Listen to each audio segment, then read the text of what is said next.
kinds of things that they will be working on in the coming years. So let me just say again, now that we've started the recording, welcome to the Community Engagement Advisory Board meeting. So as we look at the agenda, after we have the swearing-in ceremony and those introductions, Sydney and I will then give you an overview of the Cradle-to-Career data system, a bit of history on how we came to where we are today with the planning process and the legislation that passed, what we have planned for the next couple of years. And then we'll also talk about what it means to be an advisory board member and walk you through what has been defined so far by the governing board, what is still left open. So one of the things that it'll be great to get your input on is that you are the very first, you're the very first inaugural cohort of this advisory board. And there's really an opportunity not only for you to provide substantive input on our work, but also to help us think through process and systems and governance for these advisory boards. How can we best work together? How can we as an office support you? So that's part of what we'll be introducing today, and then you can think about between now and when we have our next meeting next month. I also want to take a moment to welcome members of the public. We're thrilled that you're here and celebrating the seating of the advisory board members. We will, as we always do in our public meetings, have an opportunity for public comments. So we'll have that later in the agenda today.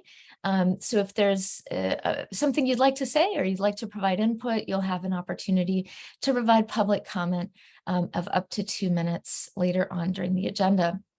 And then we're going to close out today with a little bit of a team building opportunity. We were given that we're on Zoom and we don't have the opportunity to, meet and mingle in person today. We thought it'd be nice for everyone to have an opportunity to share a little bit about their thoughts on the data system, what some of your aspirations and your priorities are for this. So maybe let me give you just a little bit of a preview of what that will be so that you can think about what comments you'd like to share towards the end of the meeting. So during the team building activity, you'll have an opportunity to share things like, what's your top priority for the Cradle-to-Career data system? What's your top priority? What would you really like to see us focus on? Are there any concerns that you think we should be aware of or that you want to flag or that you've been mulling over? And then the third would be, what opportunities do you see on the horizon? What opportunities should we really be keeping an eye out for, and that we as an office and you as an advisory board can really be looking for? So that's kind of the big picture overview of the agenda. Are there any logistical questions about the agenda or anything like that that we can answer at this stage? Let me just pause and see if there are any questions from anyone.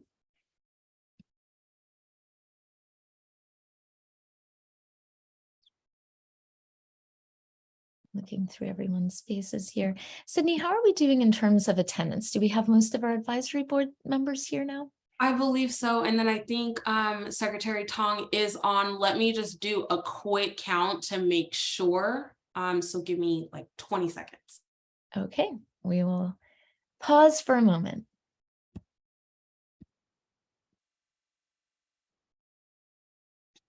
Okay, it looks like we have about 13 of our board members online. So we'll go ahead and move forward with the swearing in ceremony.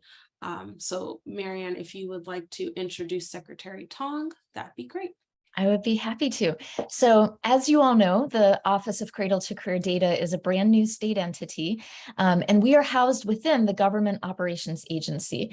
And the GovOps team has been very welcoming and supportive over the past year as we work to set up a new office. And we're honored to have the GovOps Secretary, Amy Tong, with us this morning.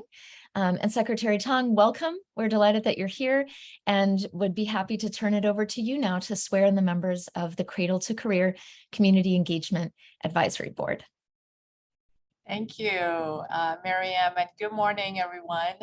Congratulations, and thank you for agreeing to serve on this Community Engagement Advisory Board. I would do the honor of swearing in you today, and I think we're going to try to do this as a group event. So let's see how this is going to work out. So the plan is I am going to go ahead and read this oath of an office and asking you to repeat after me, with the exception of where there's a blank space where your name would be. Then that you're going to have to say your name. And yes, you do have to unmute so we can hear you. And prior to we are starting, I also need you to make sure your, let me see, right hand, left hand. I'm trying to make sure which hand. I think one of the hand needs to be raised. I think it's the right hand, so that we can actually see that. And I know this is being recorded, so it's there's an official record of you being sworn in. So if you are ready, let's please make sure you unmute yourself and raise your right hand. And please repeat after me. So for the office, this is the part I'm just setting it up, so don't start yet. So my name is Amy Tong, Secretary of GovOp Agency, and for the Office of California Cradle-to-Career Community Engagement Advisory Board, I will be swearing in these members. So members, please repeat after me. I. Your name? Walton. Do solemnly swear. Do solemnly swear That I will support and defend. that I will support and defend The Constitution of the United States. the Constitution of the United States And the Constitution of the State of California. and the Constitution of the State of California Against all enemies, against all enemies, foreign and domestic. foreign and domestic, That I will bear true faith that I will bear true faith and allegiance. and allegiance Constitution of the United States. to the Constitution of the United States And the Constitution of the State of California. and the Constitution of the State of California, That I take this obligation freely that I That I take take this this obligation freely without any mental reservation without any mental reservation or purpose of evasion. or purpose of evasion, And that I will well that I will well and faithfully discharge discharge the duties upon which I'm about to enter. the duties upon which I am about to enter. All right, congratulations. Good. All right. With that, thank you again on behalf of Governor and the administration for your willingness to serve on the Community Engagement Advisory Board. And on behalf of GovOp agencies, I want to welcome you. With that, I'll hand it back to you, Marianne. Thank you so much, Secretary Tong. Thank you for being here. And congratulations to all of our advisory board members. You're now officially sworn in and a part of this board. And we're just thrilled to have you here today. So what we'd like to do next is to have each of you introduce yourself to each other. You can share your name, your title, your organization, and what brought you to this work. So what we'll do is I will go down the list in alphabetical order by last name. So I will, so we don't have confusion about who goes next, I'll say your name. And then if you can please introduce yourself with your name, your title, your organization, and what brought you to this work. So we'll start with Anna Alvarado. Good morning, everyone. My name is Ana Alvarado. I'm a policy director for the California EDGE Coalition. We are a statewide advocacy organization focused on higher ed and workforce development issues. And what brought me to this work, the first thing that popped into my head was my family. Just really, seeing the inequities within my immigrant community, within, lack of access to education, to healthcare resources, lack of information, just to so many underserved communities like I grew up with my family. So hoping to do a lot of great work with you all and excited for what's to come. Thank you so much. Do we have Patricia Chavez here today?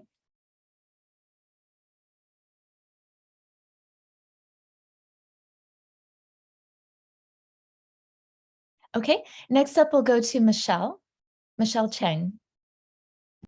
Good morning, everyone. Buenos dias. I'm Michelle Cheng. I'm the Chief Advancement Officer at LA Promise Fund. We are a nonprofit organization here in LA County. We operate charter schools, but also work with over 200 schools providing regional programming to support college and career and life success.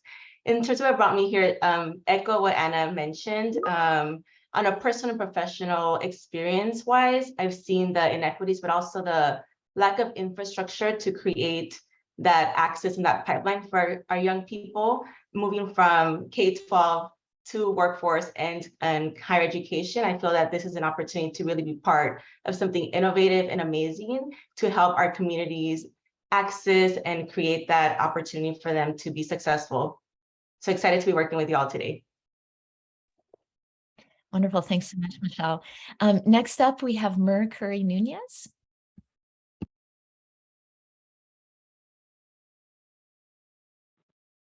Hi, my name is Meredith Curry Nunez. I go by Mare. My pronouns are she, her. I'm the executive director of the Northern California College Promise Coalition. It's a coalition of over 30 organizations focused on college access, success, affordability, and launching students into their careers. We cover about 12 counties and represent over 150,000 students. And I'm just incredibly excited as a first-generation college student myself. I'm someone who ran scholarship programs, worked for outreach programs to see this come to fruition.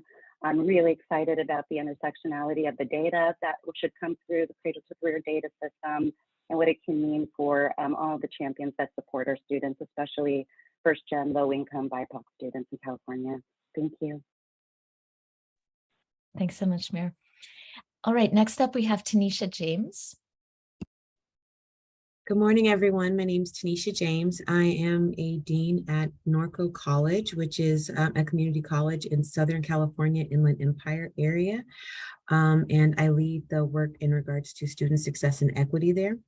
I'm interested in this work, having previously worked in K-12 background as a counselor, really seeing the gaps between the segments between transitions from high school to college and even community colleges to four-year universities. And so I'm interested in being a part of this work that can help bridge those gaps, particularly for our marginalized students. Thank you. Thanks so much.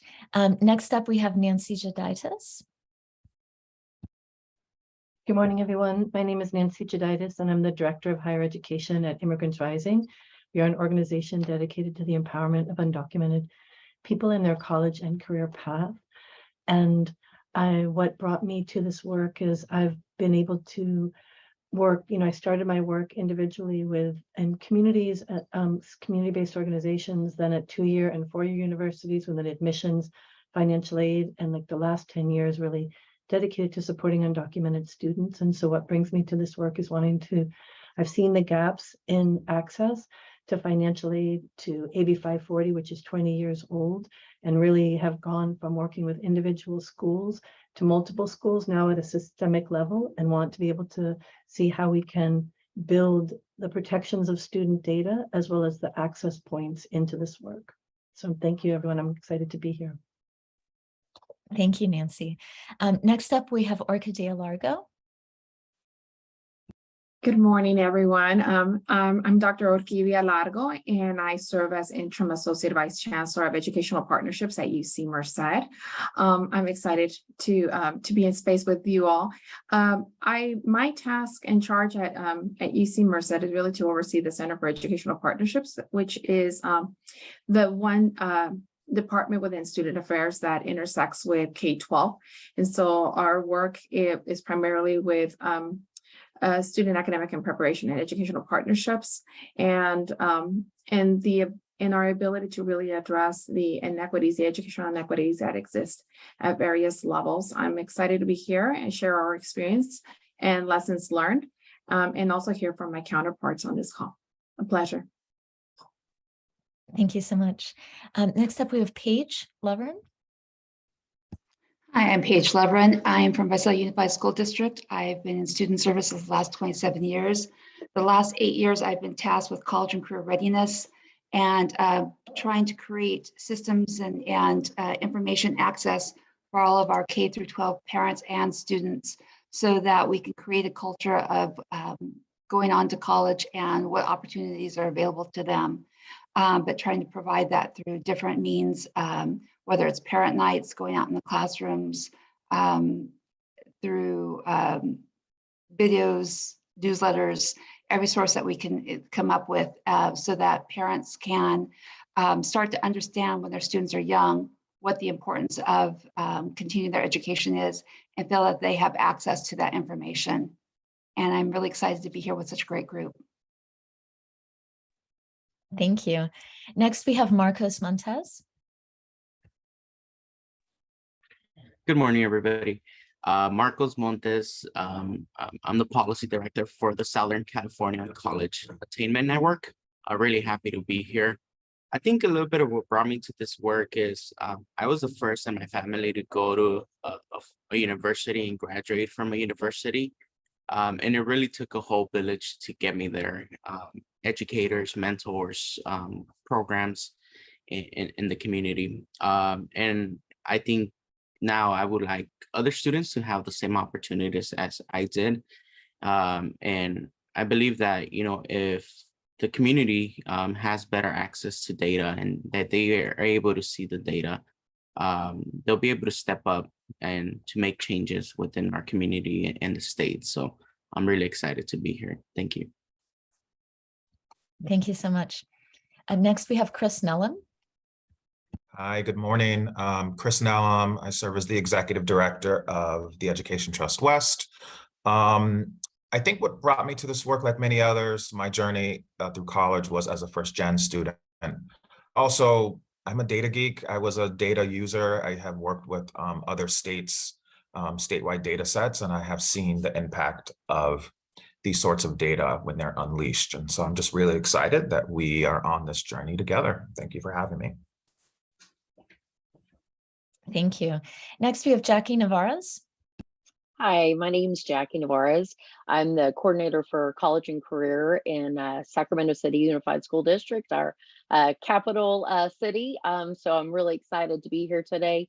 I guess what brought me to this work is I've always been a GPA, a greater purpose advocate. I spent a career in mental health, providing intensive mental health services, trying to improve the lives of our youth. And then I pivoted in the last 15 years to working in school settings, recognizing that our education is a behavioral intervention, not only to prepare our students to pursue their passions, but also to provide them support to be able to have that sense of belonging and, you know, the connectivity that they so sorely are missing. And I see that Cradle-to-Career really is going to be able to help us to make those connections, using empowered data to make our choices and our actions be well-versed and appropriate and equitable. So I'm so honored and you know, pleased to be a part of this group today. Thank you. Next up, we would have Sasha Perez. Let me just pause for a moment to see if there's anyone calling in. I don't see that name on the panelist's name right now. Just pause and see. Okay, next, Lisa Rodriguez. Good morning.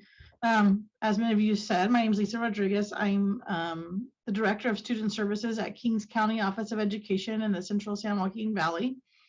What brought me to this work, I think being a first generation college student also in my family was one of those things. But I was a CTE teacher in K-12. And in a very rural area where students lacked access to higher education, to high skill, high wage jobs.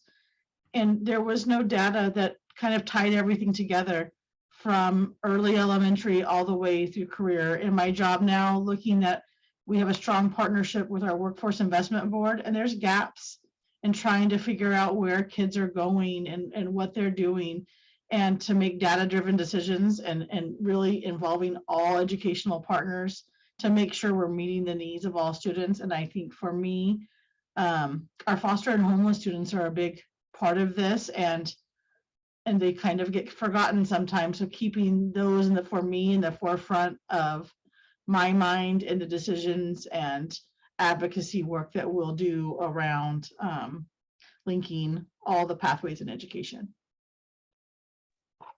Thank you, Lisa. Next, we have Sarah Sandu. Good morning, everyone. Sorry, I'm battling a little bit of a cold. My name is Sarah Sandu. I'm the Director of Communications for Go Public Schools. We do local policy and advocacy work with family networks in both the Bay Area and the Central Valley. And over the past couple of years, I've really built out our state level work as well. What brings me to this work today is really the inspiration of the families that I have the privilege to journey alongside. Locally, I have seen our families fight for more data transparency and access, and it is really exciting to me to be part of a statewide initiative that's focused on data access and equity. So I thank you all and excited to be here. Thank you. And next up, we have Spede Viveros-Walton. Hi, everyone. Buenos dias. I'm Spede Viveros-Walton. My pronouns are she, her, ella, if you speak Spanish. I serve as the Director of Higher Education at Public Advocates. We are a public interest law and advocacy organization. And yeah, so what brought me to this work, I really, in pursuing this position and this role in this advisory board, I really wanted to play a part in ensuring that this tool, this data system, can really be accessible and of service to folks on the ground making decisions for themselves and for their families about, what's the best path for them. So for me, it's really about the end user and how we can be of service to make sure that this tool is useful for them. Well, thank you so much. It's really great to meet all of you and to hear from you about what's bringing you to this work. So thank you for those introductions. Thank you for sharing that with us. And as I mentioned at the beginning, just a lot of gratitude for the service you're providing, right? This is a volunteer board. You all are incredibly busy with many responsibilities in your personal lives and your professional lives. And we're just grateful that you're here and that you will be providing recommendations to our governing board and really help to strengthen our work. So thank you for being here. What we'll do next is introduce our team. So we're going to introduce a couple members of our team, the ones that you're most likely to interface with and these public events and the work that we'll bring to you. So as I've already introduced myself, my name is Marianne.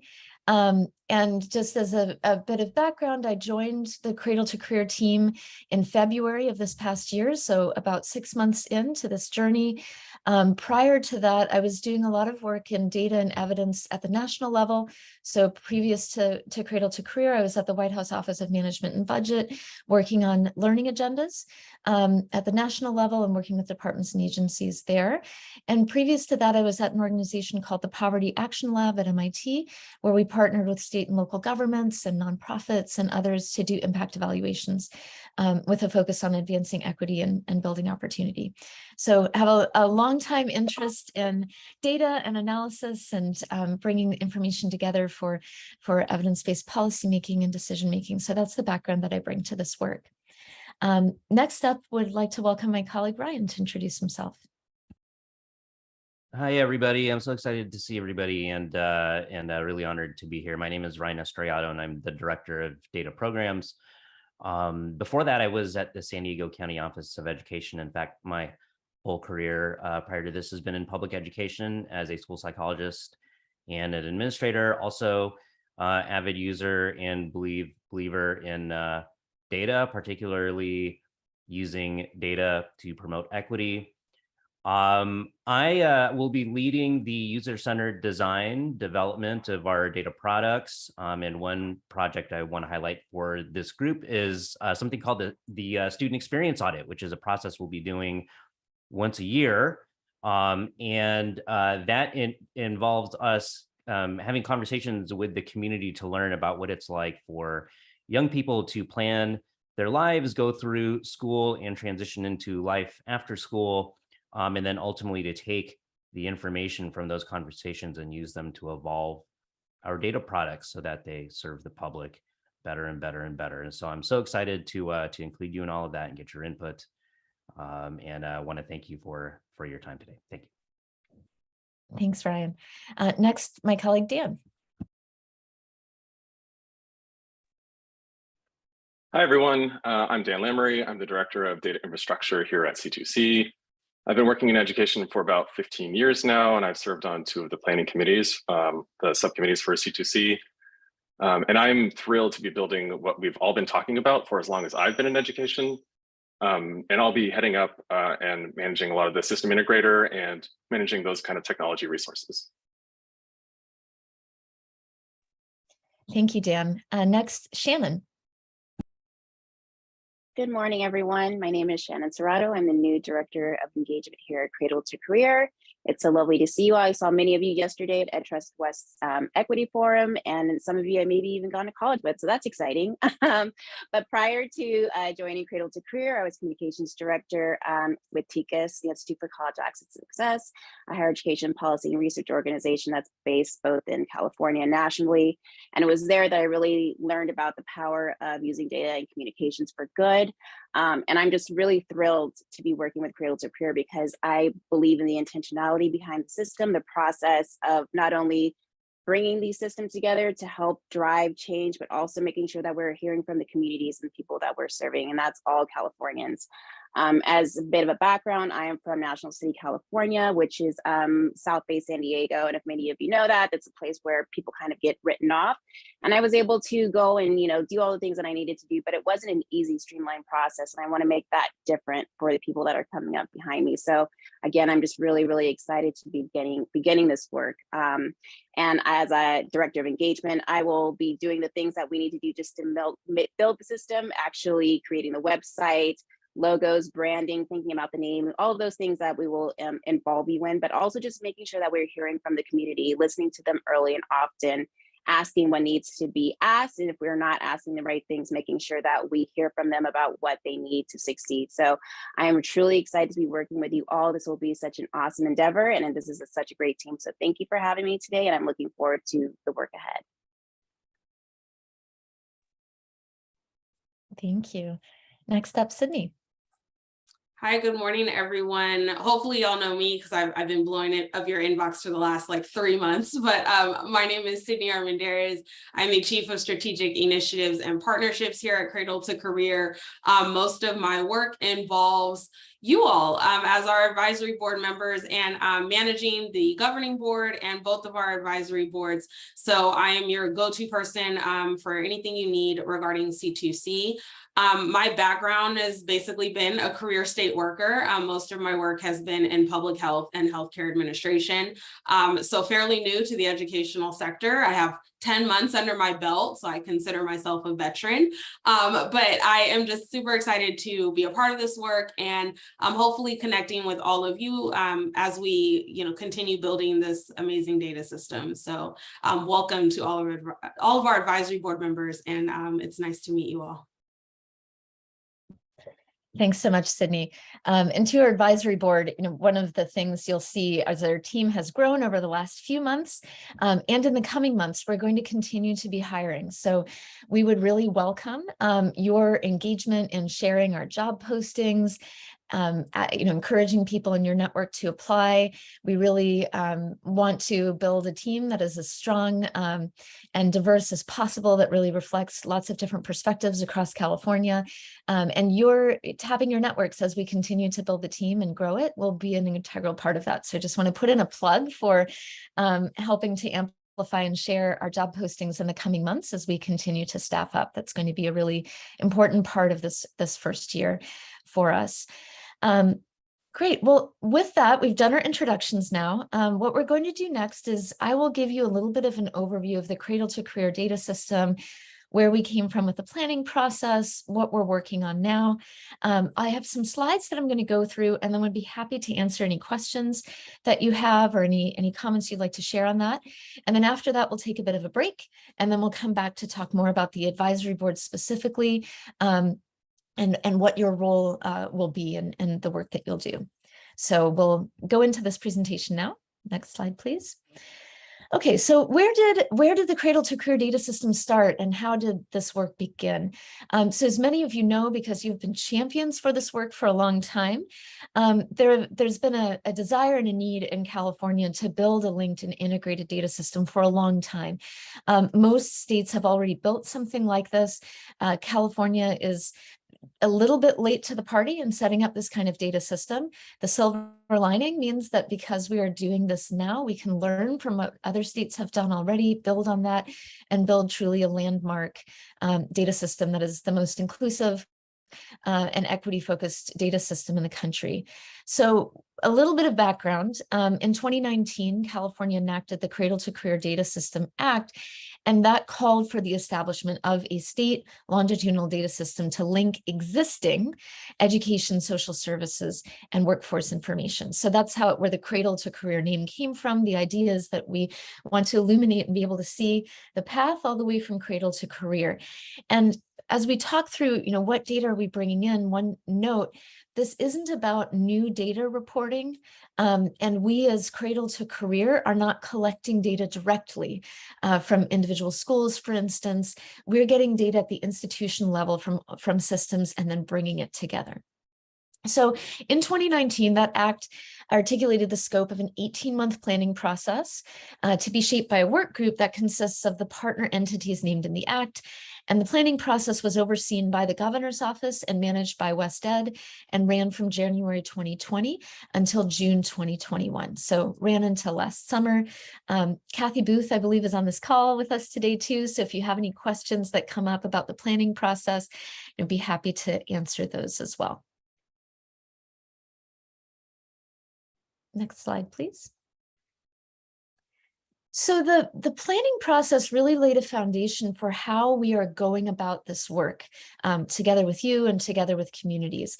So it's a really collaborative approach to designing a solution, saying what will this data system look like? What should it look like? What processes should it be using? So the partner entities that were part of the planning process really reflect those who have now signed data use agreements with us as the Office of Cradle to Career Data, and who will be providing their data over time. So early learning in K-12, right? The Department of Education, and actually the Department of Social Services as well, with the new early childhood data system that they're developing. Post-secondary, we have our public segments, right? Like the community colleges Chancellor's Office, CSU Chancellor's Office, University of California Office of the President. We're also working with the Association of Independent California Colleges and Universities, AICCU, and with the Bureau for Private Post-Secondary Education. So although we're going to start by bringing in data from the public higher education segments, there's also been plans for how we can bring in data from all of California's universities, so we have a more comprehensive picture.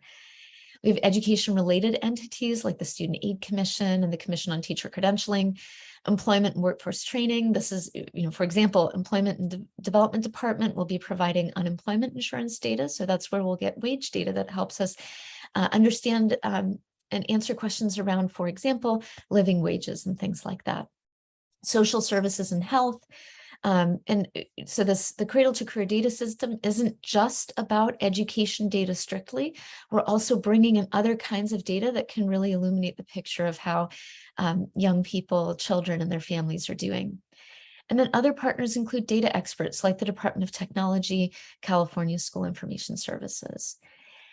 As a part of these, so these are the partner entities who really bring the mostly government perspective, the data provider perspective, but we also had many members of the public who helped to develop the proposals and reviewed recommendations through 2 advisory groups during the planning process around policy and analytics and practice and operations. And then there were also subcommittees on very specific things like data definitions, technology and security, and community engagement. And some of you were engaged in that work. So overall, there were more than 200 people who were substantively involved in this planning process. There were more than 100 public meetings in that year and a half, all of them held on Zoom and open to the public and lots of input. So this is, I share this because this is the background and context for where a lot of the recommendations that we are now working to put into practice and implement really came from a very transparent and collaborative process. And we want to continue that as one of our core values of really being transparent and open and operating in the public view as we take decisions about how to put this data system together. So what is the vision? What's the mission? Why are we doing this work? So overall, the vision of our data system is that it connects individuals and organizations with trusted information and resources, provides insights into critical milestones in the pipeline from early care to higher education, and empowers individuals to reach their full potential and fosters evidence-based decision-making to help California build a more equitable future. And I really want to zero in on that last part about building equitable futures. One of the things that really drew me to this work is that, in statute, in AB 132, which passed last summer and officially established our office, if you look at the requirements in that legislation for what we do and how we go about it, it's very clear that there's a strong focus on bringing data together in a way that enables us to advance equity, that really holds us accountable, enables the public to hold us accountable to how we're doing this work, and with a real focus on the end users of the system. So the mission is to be California's source of actionable data and research on education, economic, and health outcomes for individuals, families, and communities, and to expand access to tools and services to navigate the education to employment pipeline. And we'll talk more about those tools and services next for how we can make this useful today for members of the public. So let's talk for a moment about why this work is needed. So thinking about what we were just discussing on the mission and the vision, one of the ways that we're thinking about this is that linking data is really about institutions talking to each other.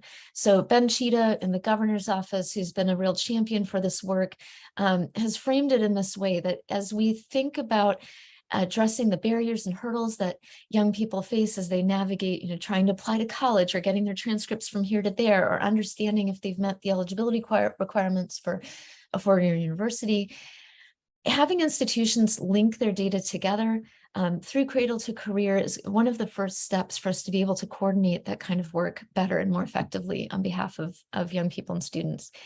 And to do that, it's really about centering the needs of students and families. So thinking about the individuals, thinking about, as listening to you in your introduction, so many of you talked about your own experience, perhaps as a first-generation student, or your family's experiences and others, right? It's that experience of an individual that we really want to make sure we have front and center, and think about how institutions can be more nimble, how we can bring data together to make it easier for people to navigate complex processes. And then the ultimate goal is to improve understanding, right? To improve our understanding of how California is currently serving young people, how we could better serve young people. So that's kind of the big picture on the why.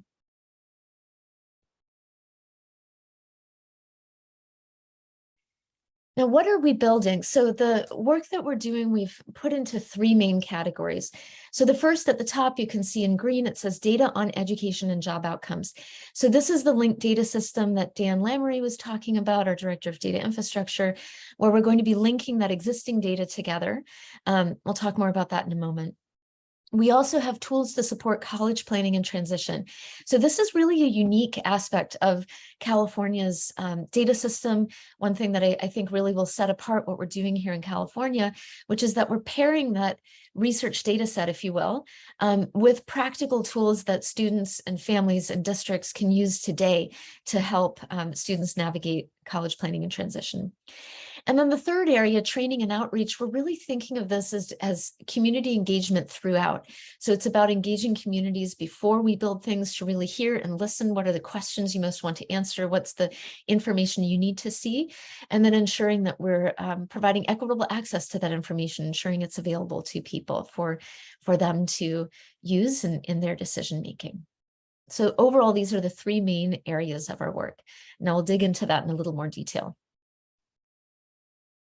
So linking data from Cradle to Career.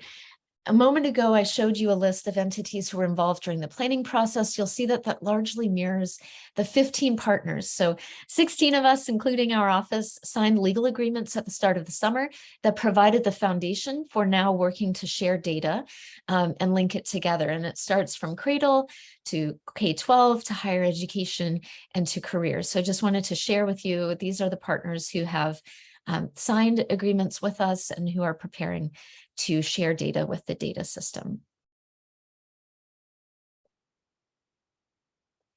And then the linked data set, this research data set or the analytical data set, as we've also called it, what is it going to look like?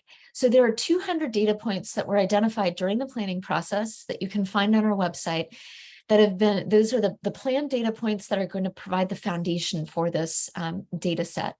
And there are 3 ways that we'll be able to access that information. So one is with dashboards. So each individual dashboard will address a particular topic or a story. The first one that we're working on based on the priorities that came out of that planning process is a teacher training and retention dashboard. So this is really motivated by questions that people had around teacher shortages, around being able to disaggregate data to be able to answer questions like, how likely is it that a student will see a teacher who looks like them, or how can we best support teachers in their training process and then also support them as they teach in schools. So that's the first dashboard that we're working on. There will be multiple ones over time, and we'll really seek to get your input on those as we shape them. The second way that people will be able to access the data is through query builders. So this is like the choose your own adventure approach to accessing the data system, where researchers and people will be able to say, okay, show me this data, but now just for Riverside County, or show me this data, but let me disaggregate it in the following way by race or ethnicity, or let me see these data, but for this particular subpopulation of students. So it will enable people to generate their own tables of information at an aggregated level. And then we'll also build a research request process where we'll be sort of like the common application for data requests for those entities who have signed data use agreements with us. So researchers who are looking to looking at data in a particular area or doing program evaluation, or others will have a streamlined process to be able to request data. So those are the 3 main ways that the data will be able to be accessed. So let's talk through a couple of concrete examples of what this could look like. So examples of tools for students. And to be clear, many of these are things that were identified during the planning process that we would like to develop, and we'll want your input on how to do this well. So for example, imagine if foster youth can authorize the Department of Social Services to alert colleges they applied to about their status as foster youth, so that the college can work with them from day one about financial aid and other kinds of supports that are available to them. So that's one idea that could really help coordinate services. College students send an electronic transcript when they apply to college and include examples of badges or competency-based certifications. So we're really thinking about how can we streamline those kinds of processes to make it easier for students. Then examples of tools for families and educators. So college and career planning, families will be able to access information about education and career options, and parents can see whether their children are on track to meet A to G requirements. So the requirements to attend a 4-year university here in California, and work with schools to make course corrections. So a lot of this californiacolleges.edu is doing right now. And part of what the legislation to establish our office did was also to provide resources to make those tools available at no cost to districts. So that's college and career planning. This is a tool that already exists and that our partners at californiacolleges.edu are scaling up right now. Similarly, for financial aid, high school counselors can view whether students are completing their financial aid applications and provide more support to ensure that students can afford higher education. So again, this is a service that californiacolleges.edu is providing right now, where their partner districts can access this information and really provide targeted support to students who need that. High schools can get help to ensure their courses are correctly flagged for A to G status, so there aren't problems with students' college applications. So this is kind of, back-end data alignment work that California Colleges is doing with its partners, so that, you know, if I took a course and it's an A to G course, that's properly reflected in my college applications and I get credit for the work that I've done. And now let's talk about the dashboards. So I mentioned one of the ways that we'll be able to access the information in the data system is through dashboards. They'll be displayed, you know, we'll have topics that will be displayed as infographics where you can see trends over time, and you can disaggregate information and look at outcomes for different groups of students, such as by race or gender, socioeconomic status, and many characteristics from disability to veteran status. And we have on the slide some examples of the kinds of questions that were highlighted during the planning process and that we'll be working towards answering with the dashboards that we build. So we already talked a little bit about our planned teacher training and retention dashboard, also looking at things like chronic absenteeism, or, you know, which colleges do students apply to and then actually get accepted to and enroll in and persist in. What happens with students who are eligible for financial aid but don't apply? You know, how many students apply for financial aid but don't receive it? These are the kinds of questions we can answer when we're able to link that information across institutions. And the last question, as I mentioned before, we'll also be able to get wage data, so we can look at questions around students who are able to earn a living wage and how does that relate to the educational pathways that they took. So these are just some examples of the kinds of questions that were raised during the planning process and that we'll be working toward together with you.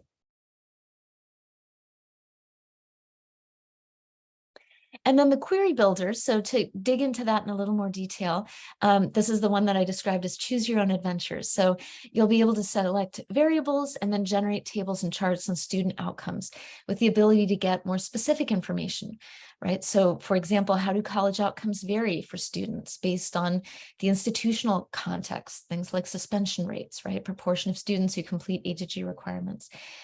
Some family context and their learning context when they became proficient in English. So these are the kinds of questions that we'd like to be able to answer over time as we're able to bring more data into the system. Focused on privacy and neutrality. So these are both very important aspects of our work, and during the planning process was highlighted as a key priority. So the data are going to be hosted by an independent third party. That's us, right? The Cradle-to-Career office. We're housed within the Government Operations Agency. So we're a new state entity within GovOps, independent. And then we work with all of our data providers who are parts of other agencies and departments across the state. With oversight from a governing board that's accountable to taxpayers. And we'll talk more about our governance structure in a minute. And then in terms of the neutrality, one preference that came through very strongly during the planning process is that we see ourselves as the office. We see ourselves as neutral stewards of the data. We will create these dashboards. We will create summary information, but don't imagine ourselves becoming a like mini think tank, issuing policy statements. That's really for our partners to do, right? Both our data providers and for entities outside of the state, advocacy organizations and others to be able to use the data that we make available and then issue their research and policy statements related to that. Talking about privacy now, so the California Colleges.edu services, for instance, and those transcript transfer services like eTranscript California we're talking about scaling up. Those are all through a password protected interface where schools, authorized school personnel can access tools and look at information, and families can. So that's kind of a separate process from the data that we're bringing together for the purposes of the research. And then when we look at the education and career outcomes overall from that linked data system, we'll only be able to share with the public, you know, overall trends and summaries for anonymized groups of students. The information, their individual information is kept private. So for example, when you run that query builder, we'll make sure to build in protections so that you can only see information if there are, for example, at least 30 individuals in that category. So that as you zoom in more and more, or look in rural areas or for specific very small subgroups of students, their privacy is still protected. And then that data request process that I mentioned, we will have, have the individual identities. We'll be, de-identifying that information, ensure that that information is protected, including when it's accessed through the research request process. So that's the big picture on privacy and neutrality of our office. I wanted to flag that we updated our timeline. We discussed this timeline at our August governing board meeting. It's available on our homepage. If you'd like to look into much more detail what we have planned for this current year, which is considered year 2, and then in years 3, 4, and 5, as we phase in things like different information on credentials or bringing in different kinds of data, we have a phased in approach in the coming years. And if you'd like to dig into that in more detail, we have this 5-year projected timeline, and then also our 12-month work plan for the current fiscal year available on our homepage. So I encourage you to take a look at that. Okay, let me just take a pause and see if there are any questions about what I've mentioned so far, and then I'll talk about our governance structure a bit more. So let me just pause for a minute and see if our advisory board members have any questions.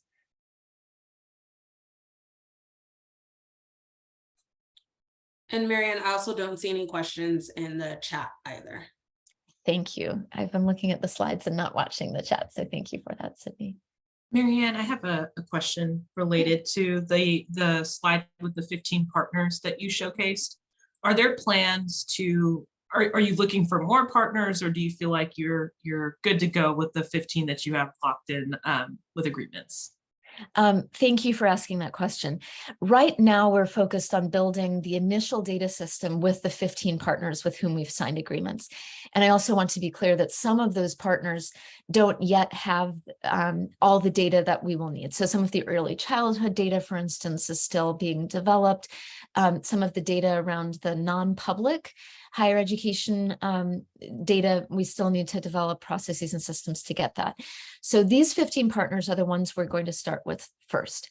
If you look at AB 132, the legislation that established our office and officially created all of this last summer, there are some processes outlined in there that our governing board is going to need to develop further on how to bring additional data partners into the system over time. So there was definitely a thought that this would not be the end, that there may be additional partners over time, but the governing board will need to develop processes and systems for how to bring in additional data providers, how that fits with our governance structure of having data providers with seats on the governing board. So there's a lot still that needs to be worked out on that. So I would put that in the category of things that we definitely want to do, but we're going to first focus on actually launching the data system with the private providers who've signed agreements today. Once that's up and running and we've figured out that process smoothly, then we'll turn to which additional data providers. So thanks for asking that question. And one way that I frame this that I expect will happen as we create these dashboards is that it'll be a little bit like if you're super, super hungry and you show up at a buffet and there's like this much food, you're like, well, this is great. And I'm starting to eat it. And also like, there's so much more we'd like to see. 200 data points sounds like a lot. And also it will feel like a little once we start digging in and realizing there are more questions we want to answer. So I just want to acknowledge that we're working with data that already exists with providers who've already signed on. We're going to start with that. And then I think the process of creating these dashboards, the process of hearing your recommendations will provide us some guidance on where we should go in the future. I think I see another hand. Nancy? Hi, good morning. Thank you for that really helpful overview. My question is really around the data protection and just wondering, like knowing that FERPA is really around educational institutions, if you have a better understanding about how that applies to the governmental agencies and what kinds of, concerns there might be about anybody being able to pull requests for this data. Thank you for asking that. So both FERPA and HIPAA those regulations were thought about in detail during the planning process. And these processes that we're setting up are designed to ensure that we're complying with those requirements throughout. And so that's part of why the information that will be able to be displayed on these dashboards, like the dashboards that already exist with our individual data providers at the state level, are not going to be able to share any individual information on that. I'm happy. Just to follow up on that quickly, I understand that the information will be non-identifiable, but is there any kind of protections that if somebody was to query that information or there was a judicial, there's some kind of warrant, or like trying to get a list, basically, I guess is my concern. Is there a way that they'd be able to say these students are X and these students are Y? That was not a researcher looking, but more of a enforcement. Got it. Yes, those are the kinds of questions that we were thought about carefully during the planning process. And my understanding is that the data system will be used exclusively for bringing together information at the aggregate level for the purposes that we've discussed here. But happy to dig into this more with you if you'd like. Thank you. Okay, let me talk a little bit about our governance structure now, and then I'll open it up to questions again before we take a break. So the governance structure of Cradle-to-Career is quite unique. And I think that I think it's very important as we talk about the importance of inclusivity, the importance of having communities involved in the process of developing our data system, that was actually built into the structure of our governance in the legislation that was passed last summer, and in the structure of the advisory boards that you're on and the governing board overall. So the governing board itself is a 21-member governing board, and about half of the members of the governing board are representatives or designees of our data partners. So about half the governing board is the representatives of the data providers. They have the government perspective and share that on the governing board. The other half of the governing board are publicly appointed members. So these are members who are appointed by the governor's office, by the legislature, and their perspective that they're bringing to it is the public perspective, the end users of the data system. And the fact that both of those perspectives are balanced on the governing board, they have a vote, decision-making on the governing board is by a 2/3 majority vote. I report to this governing board. So the governing board selects the executive director. The governing board is the entity that writes my annual review. I'm accountable to them for ensuring that we're remaining true to the vision of Cradle-to-Career, the focus on advancing equity, the focus on having a user-centered design process and focusing on the end user. That's all built into the governance structure, and I think that's important.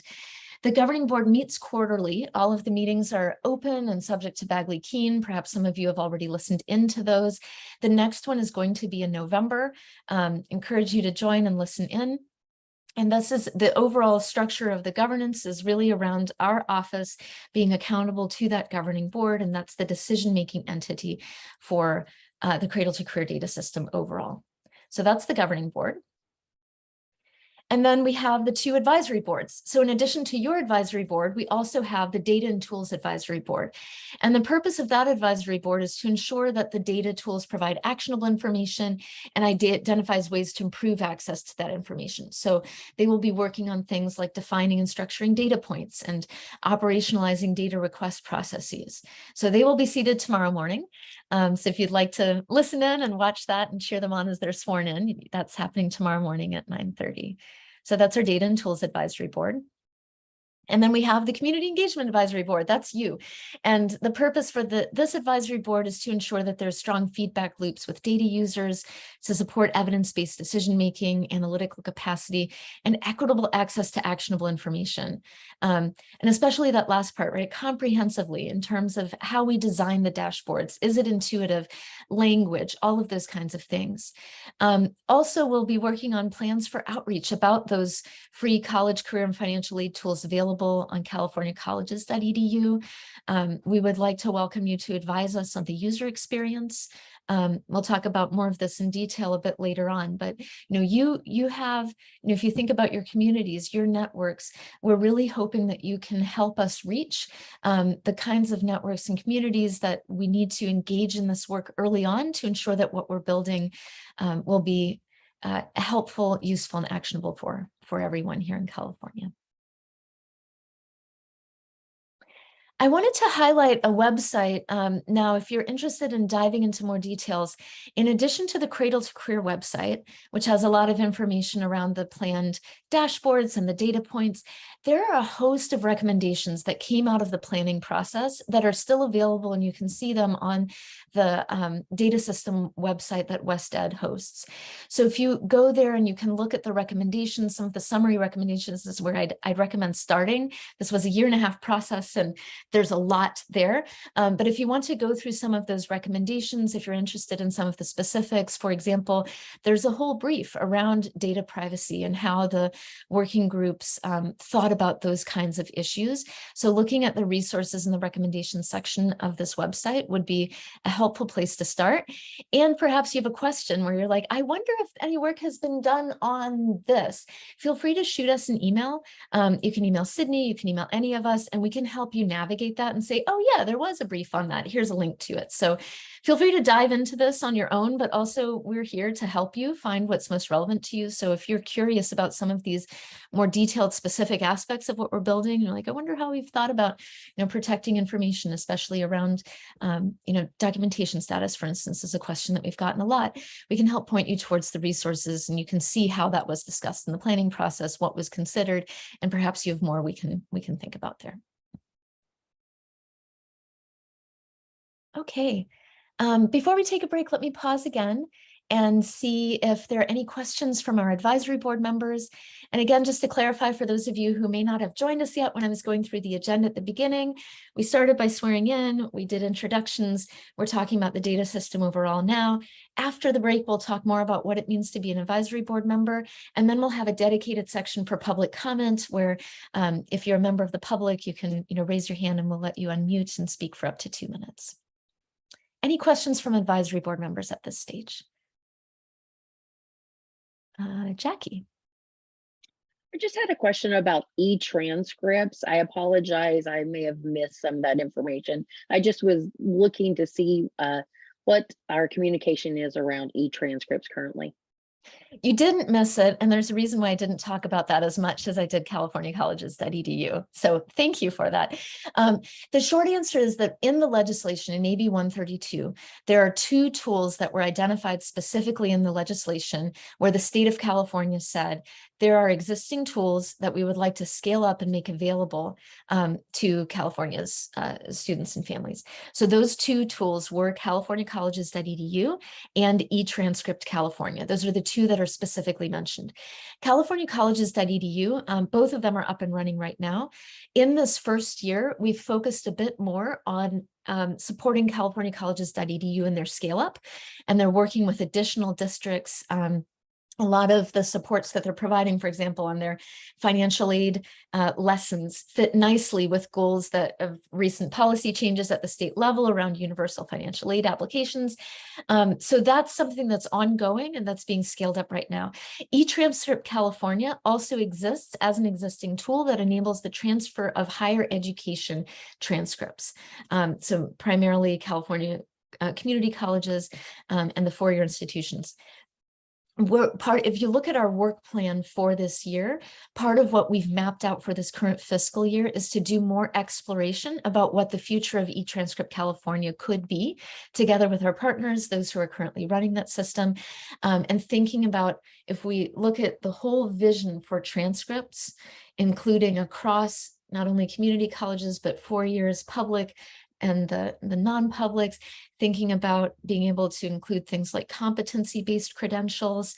We're planning to go through a more structured process of thinking about what are all the problems that we would like to help address in the transcript transfer ecosystem, and go through a little bit of a structured process on that to then figure out together with our partners how we can best support eTranscript in the future.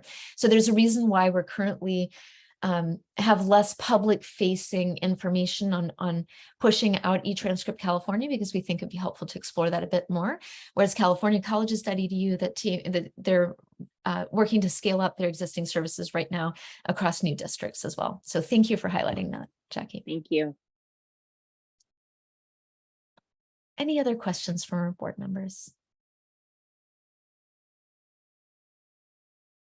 Okay, with that, I'll turn it back over to Sydney on where we go next. Thank you. So I am sure that we all need a little bit of a breather. Being on Zoom and sitting here looking at a screen is not for the weak, I tell you. So we will take about a 10-minute break. Actually, I'll give you an extra 60 seconds. We'll take an 11-minute break, and we'll come back around at 10:50. I think my math is right. So please come back and join us at 10:50, and we will reconvene. So thank you, everyone.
Hi, everyone. Just logging in to let you know you have 5 minutes, about 5 minutes left.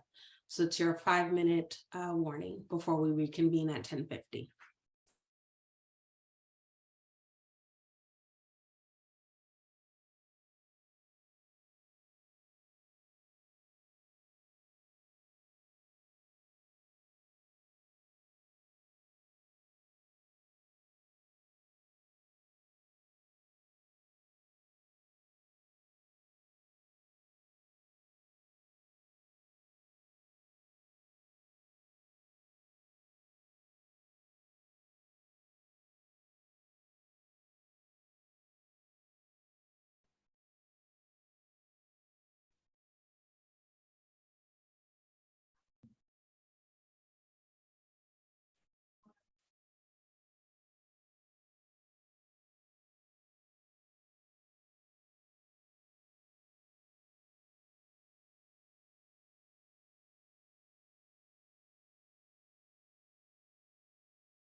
And this is your 2-minute warning, everyone. We'll reconvene in 2 minutes.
Alrighty, it is 10:50, everyone. So hopefully you all were able to do fluid level adjustments, stretch it out, get some Zumba in, do what you need to do. So we'll go ahead and reconvene, and I'll turn it back to Marianne to just, I guess, kind of follow up on Nancy's question that we were talking about earlier. Yes, thank you. So before we jump into the rest of it, Nancy, I just wanted to follow up because I want to make sure I actually understood the question you were asking. Were you asking about Public Records Act requests in part? In part, it was about Records Act requests. Another part of it was there's just been concern expressed within different levels of the higher education systems that there could be like a judicial warrant or an administrative warrant that would, in my view, incorrectly request that information, but I just wanted to wonder, how would those kinds of protections be built into this? And I think that those kinds of requests could be fought legally, but I just know that I just wondered how that might show up here. Okay, thank you for that, because I wanted to make sure I understood your question fully. So one thing I'll just share now, and then we should talk about this in more detail. Let me just drop this in the chat. So in AB 132, which is the legislation that passed last summer to establish our office, there was one section of that specifically addressed this question around Public Records Acts, saying that the data system will not be subject to disclosure under the California Public Records Act. So I just wanted to clarify that. AB 132, there's a lot of information in there. And I recommend if you'd like to go through that more detail, I think that might answer some of the questions, but I just wanted to flag this provision specifically. The other thing that I wanted to just clarify, because sometimes there's been confusion about this, the public tools like californiacolleges.edu and eTranscript California are part of our overall Cradle-to-Career effort, and an important part of it. But in terms of the back-end data, those are two entirely separate things. So the work that Dan Lamoury and our data infrastructure team will do on building our linked data system is bringing in aggregated data from the Department of Education, from the community colleges and all of the partners we listed. That's going to happen here, and none of that in that linked data system, no one will be able to see an individual student's name or their identifying information. That's all separate. That's entirely separate from the work that California Colleges does in doing back-end data alignment with districts and the course management portal, and working with the higher education segments to ensure that the data on the class I took and does it meet an A-to-G requirement, all of that data alignment work is entirely separate from the linked data system we're building. So I just wanted to clarify that. And also wanted to clarify your question, Nancy, because as I was sitting in the break, I was like, I'm not sure that I fully understood what you were asking, wanted to circle back. So wanted to do that. And with that, I will turn it back over to Sydney.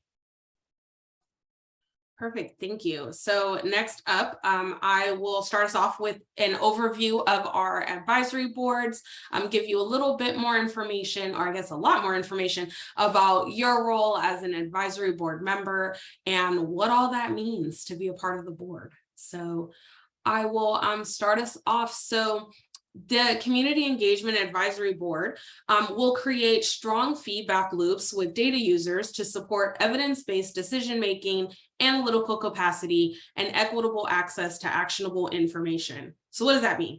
It basically means that you all here are responsible for making sure that there is engagement with the public, with the community, making sure that that students, families, educators, other stakeholders have access to the data system, that we're recommending policies and procedures to the governing board that ensures equitable access to all of this information. So your first task, for the rest of this calendar year and into next year, are twofold. So the first one is advising on ways to conduct outreach about the free college, career, and financial aid tools that are available on californiacolleges.edu. And then the second task is advising on the user experience testing, outreach, and feedback loop mechanisms for public dashboards, starting with the teacher training and retention dashboard. So those will be your two main focuses of your first year as board members. So as far as your duties as a board member, so the first one is to attend the meetings. So attending at least 2 in-person or virtual meetings. And if they're in person, they would be in Sacramento per year. Of course, this does say at least 2. So you may be called into more depending on the workload and the needs of the advisory board and the system. We do provide reimbursement for public transportation, mileage and parking, airfare, lodging, and that's for folks who are located more than 100 miles away from Sacramento. So we'll release more information if we do have in-person meetings about those travel reimbursements. It is subject to state law, so we'll give you a lot more detail once we reconvene in person. All board meetings are subject to the Bagley-Keene Open Meeting Act. That is state law. So our general counsel, Ron Marriott, will talk about that a little bit later during today's meeting and give you all the details about the Open Meeting Act and what that means for you as a board member. Of course, your duties also entail reviewing draft documents in advance of meetings, gathering input from and sharing information with community members, your stakeholders, the public, whoever you interact with. We definitely want to get the word out about the work that we're doing. And we also want you to collect that any questions, comments, concerns that you're hearing from the stakeholders and share that with us as well. And then of course, the last bullet is something you all should be familiar with because I've been in your inbox about it, is completing forms to document any potential conflicts of interest as well. So that's that Form 700, that is an annual requirement, and you will need to complete it even if upon you leaving office as a board member as well. So giving a little bit more information about your duties. So representatives of specific institutions can serve no more than 1 consecutive term and can only have 1 seat on an advisory board at a time. So this is, of course, just to make sure that we have representation from multiple stakeholder groups and, you know, that one stakeholder group isn't more represented than another. The quorum for meetings is that 2/3 of the membership of the advisory board must be present. So doing the math, that means 11 of our members need to be present in order for us to continue with the meeting. So please keep that in mind when we start scheduling our meetings. I will try to send out a survey soon to plan the rest of the meetings for the rest of the calendar year and probably into early next year as well. So you'll have those meetings on your calendar well in advance. So just please keep that in mind that if we have less than 11, we can't proceed with the meeting. And all of this great information is in our governance manual that's located on the C2C website. The advisory board sections begin on page 27. We do have a governance manual ad hoc committee that is run through our governing board. So there may be changes to the governance manual every so often, but if there are, we'll definitely share that with all of our advisory board members. And so before I pass it back to Marianne, are there any questions about anything that I just shared about your role or about, you know, attendance or anything like that?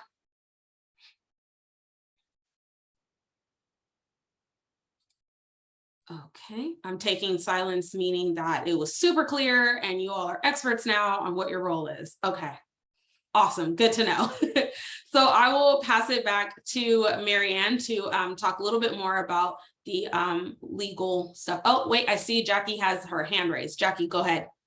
Hi, Sydney. So sorry, I was a little late on the hand raising. I just had a question about the 1 consecutive term. I know when we originally were appointed in the last public board meeting, it talked about, you know, maybe like 2 years, 3 years. Could you maybe clarify how that works in regards to that last statement?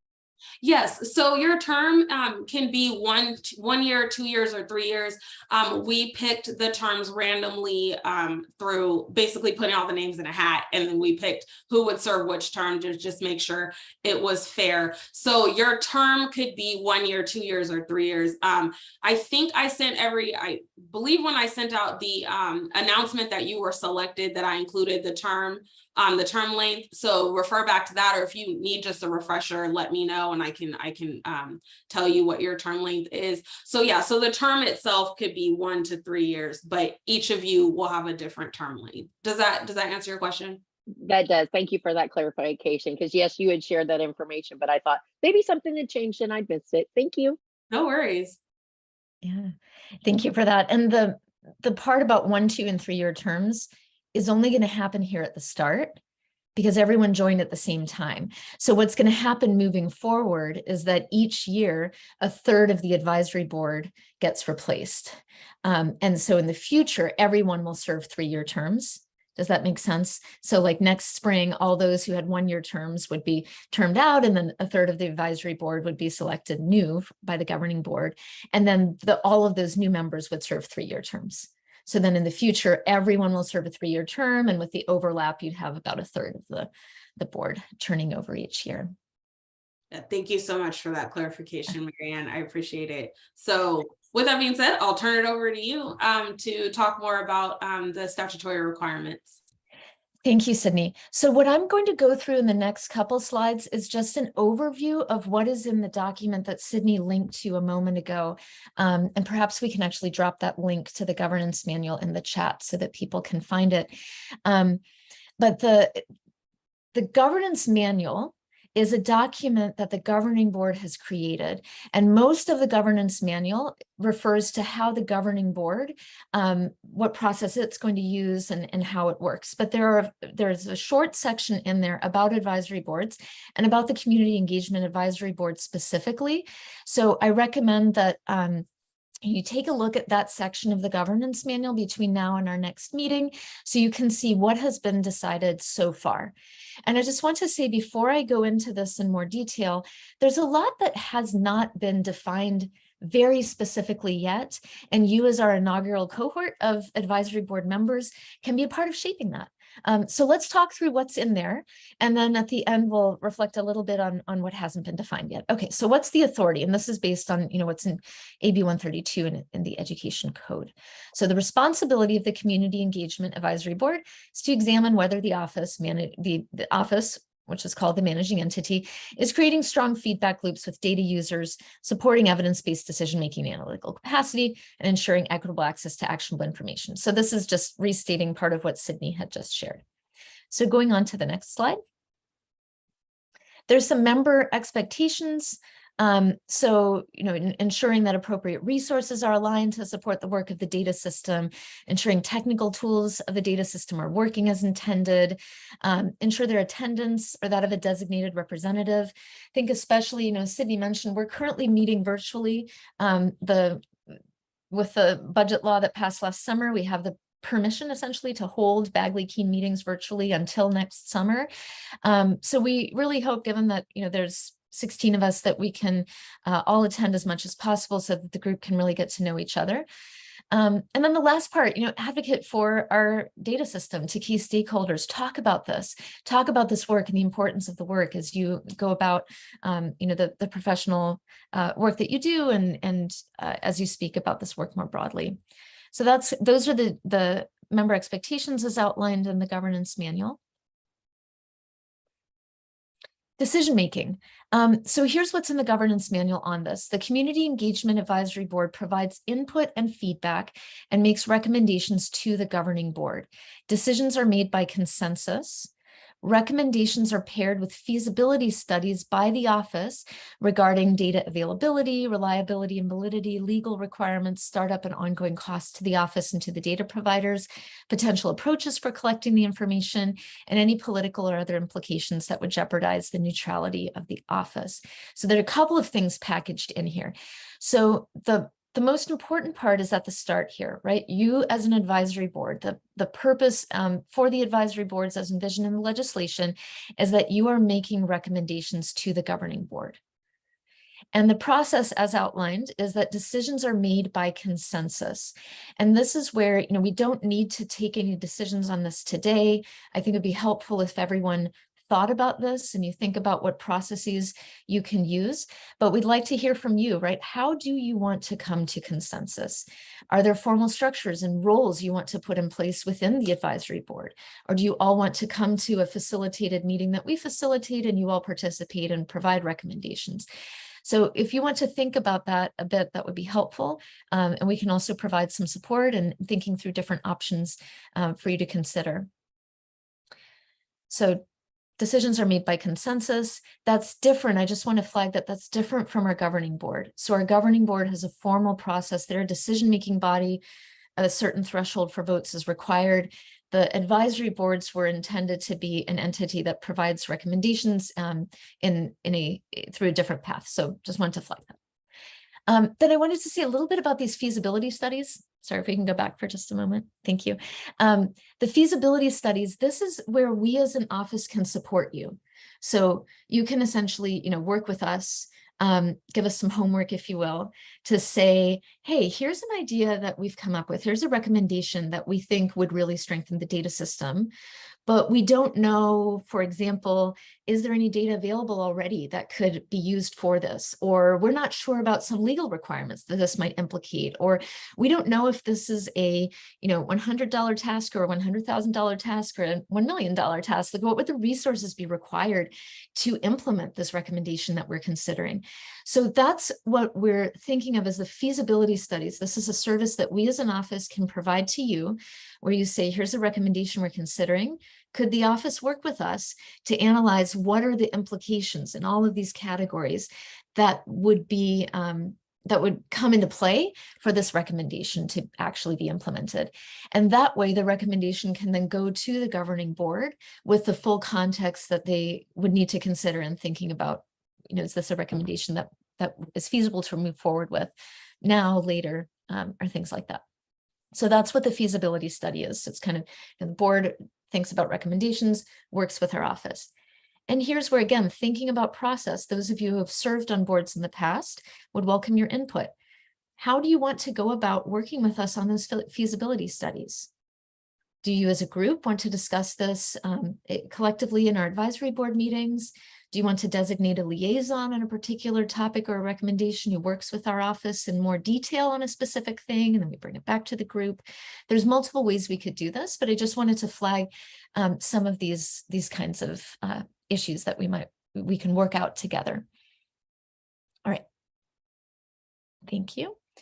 And then these are the responsibilities that are listed out in the governance manual again. So developing suggestions to improve data utilization for the governing board, including, but not limited to, right? So these are some suggested ideas here, right? Professional development, just technical assistance models that can really strengthen analytical capacity and enable end users to use this information. What are the communication structures that can ensure that a broad range of Californians know about and use the things that we're building? What feedback loops should we be using to ensure meaningful public input, right? What additional tools would address strategic objectives for our data system? So this is a brief overview that covers some of the things that are in the governance manual. But if you want to dig through that in a bit more detail between now and our meeting at the end of October, that would be helpful for us to think about. Yes, so any big picture questions on what Sydney shared or what I shared?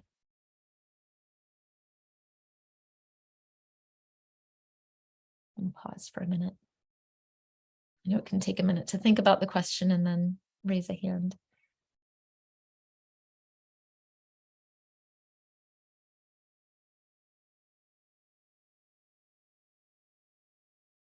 And I don't see any questions in the chat either. Okay. So as you think about these processes, and please reach out to Sydney if you have ideas or if you have further questions. One thing I'll mention that I don't think we've mentioned so far, one tool that the governing board uses in specific areas are also ad hoc committees.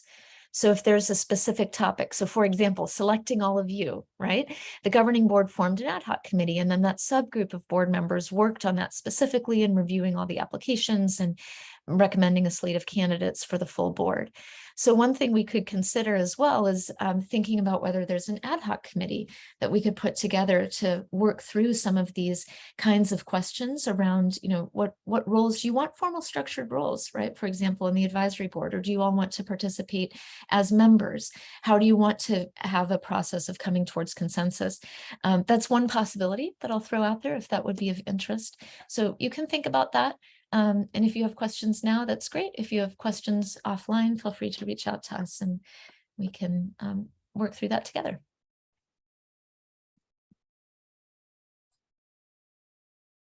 Perfect. Okay, so seeing no questions, last call. Okay. I am going to, we're going to turn it over to Ron Marriott, our general counsel, to give an overview on the Bagley-Keene Open Meeting Act. So Ron? Good morning, members of the board. Thank you, Sydney. And as you heard Sydney mention in part of her overview, this board is subject to something called the Bagley-Keene Open Meeting Act. And I'm just going to give you a very brief overview, recognizing that we're arranging for a representative from the Attorney General's office to come to the next meeting to provide a briefing that will probably be 30 minutes and provide a Q&A, although I'm happy to answer questions. But I'm also going to give you a reading assignment, a short one, so perhaps you'll be more fully informed. But some of you who have worked in state government or with state bodies may know exactly what is meant by Bagley-Keene. Some of you may be familiar with the local government parallel, which is called the Brown Act. But they're very similar, so if you know one, it's pretty much the same. But just in a few minutes here, I want to let you know of the main issues to think about before the next meeting and the full presentation. As you see here, the guiding principles of the Open Meeting Act to which this board is subject, that your meetings and the decision-making should be fostering public participation.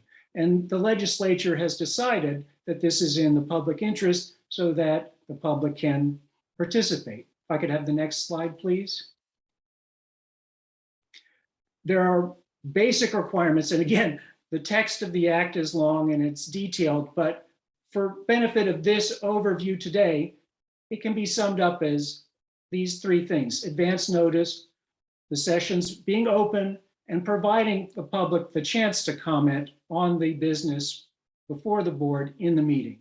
These three things that you see here, the staff of Cradle-to-Career should make most of this happen for you. So we don't expect you to provide the agenda, although you can have input on it perhaps. And the staff, as we're doing here today, are running the meeting, this being on Zoom, and the staff will be facilitating public comment.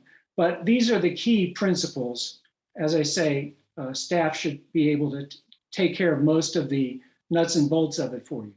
Next slide, please. The key thing to think about that's not intuitive, however, is because the open meeting law is encouraged to do everything in the meeting as much as possible, we have to be wary of what's called a serial meeting or having a meeting by some other name.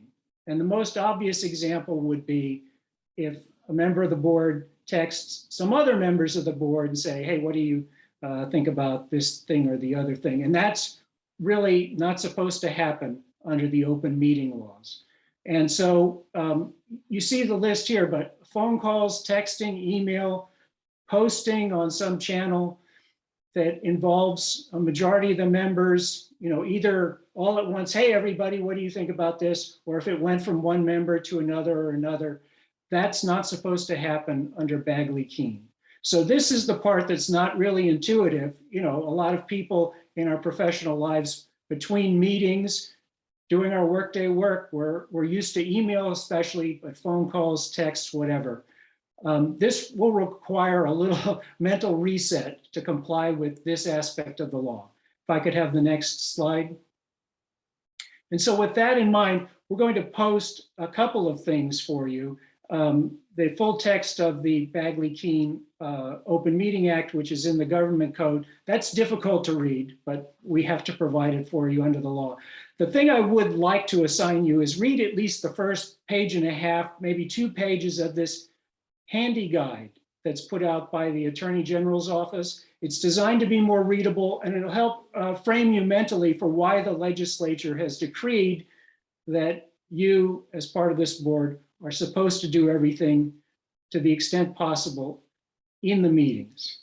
And again, reiterate that we are planning to, and we think we'll be able to arrange for a member of the Attorney General's office to have a more detailed presentation at the meeting in October. With that, that's all I wanted to say from a high level, especially for those of you who've never heard of Bagley-Keene and didn't know what was mentioned, what was meant by that. With that, I'll answer any questions that are here, again, from the high level or detailed level. Feel free.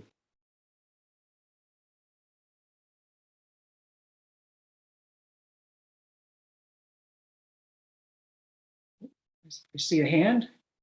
Oh, I just was asking if the guide was going to be dropped in the chat or emailed to us. So we'll make sure I can read that in anticipation of our meeting. I'll coordinate with Sydney. Perhaps it may be most effective to email it to everyone.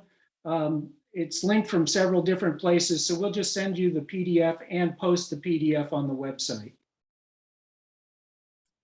Yeah, and to follow up on that, I believe I sent the link in like your initial welcome email as well. So not saying to like dig through your inbox, but if you so happen to see that email, the link should be in there too. And then we'll send these slides to our board members, and so it'll be linked on the slides here as well. Thank you, Sydney. That's right. I do remember seeing you link that in an email that went out. So thank you.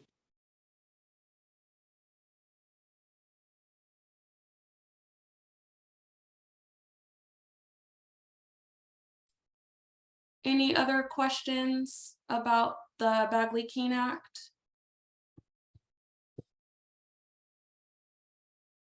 Okay. Thank you, everyone. Seeing none. Thank you so much, Ron. Appreciate the presentation on that. That was super helpful.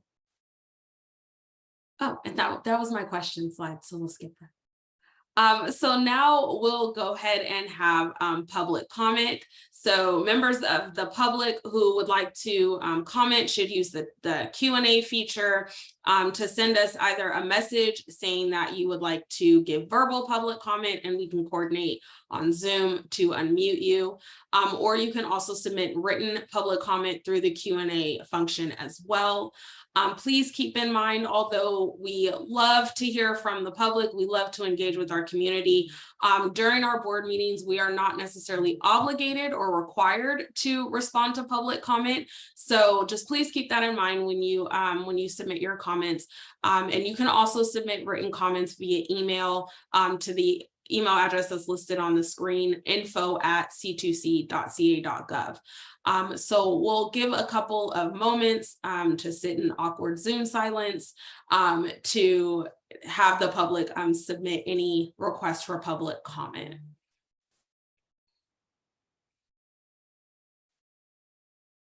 And while we're waiting, in the meantime, board members, if you have any questions or comments or anything you'd like to share, please feel free to.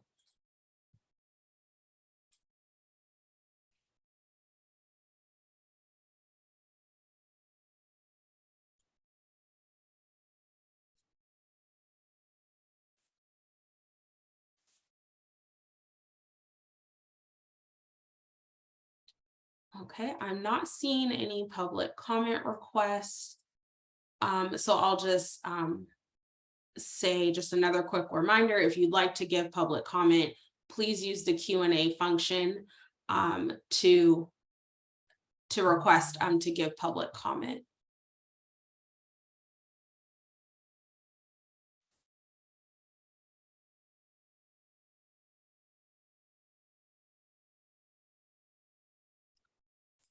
Okay, I see we have one person.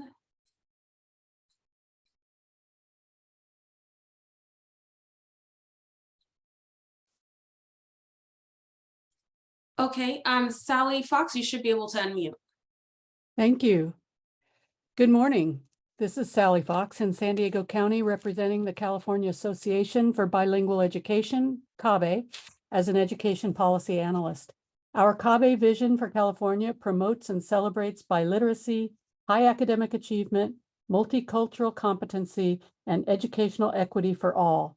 On behalf of CABE, congratulations on this important inaugural meeting, the very first Cradle-to-Career Community Engagement Advisory meeting.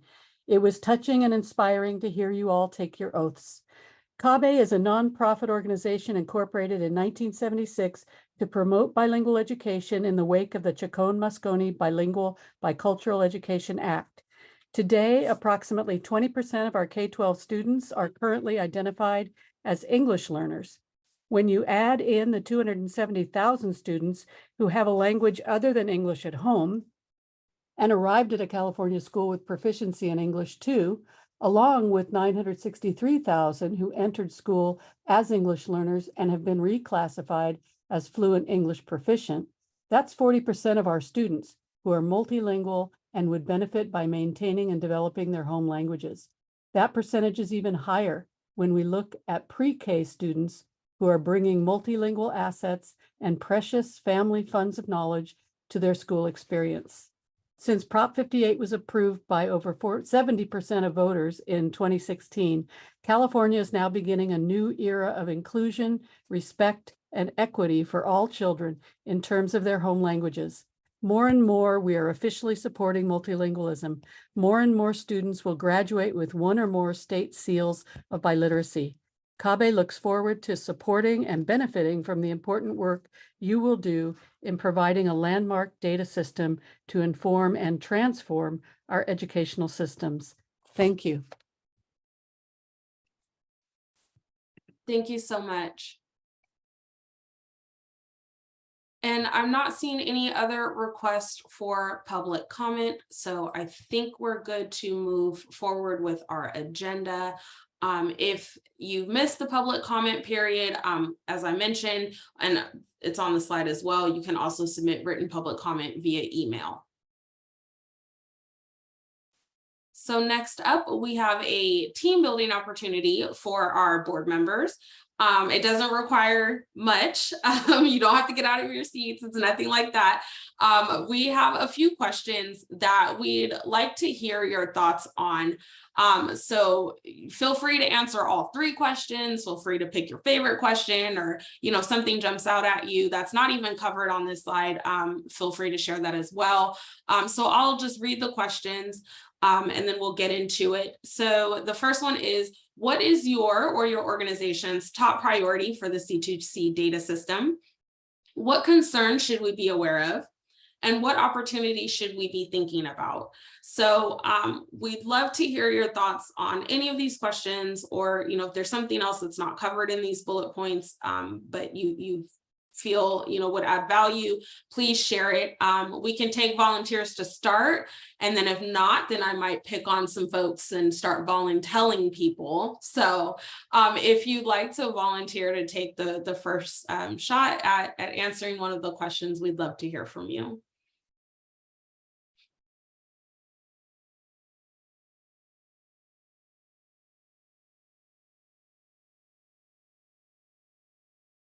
I'm giving people some thought time. Oh, Jackie, for some reason I knew you were going to be the first. Well, following up with what Sally was just describing with regards to our multilingual, students and families, it's something that I'm really passionate about, looking at how we're incorporating A through G information with inclusive of our out of country transcripts. And so I think that that's something that I've been doing a lot of, base level work in analyzing our A through G using californiacolleges.edu, and, trying to, embrace our out of state, our out of country, our dual enrollment, in a way that makes the students receiving, essentially doing credit where credit is due, that they're getting the credit for the academic work that they've already completed.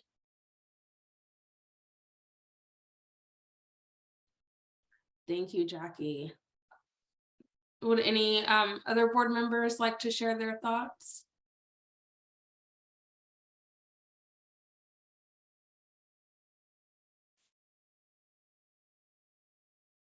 Okay, I'll go. I think I'm gonna say myself and my organization, as a county office of education, we want to make sure that we can increase the awareness around the data system and how it can be used. And it's just not another piece of data, but how it can affect outcomes for students. I think in the community engagement piece, really talking with our educational partners about how they can use this and what benefits there are.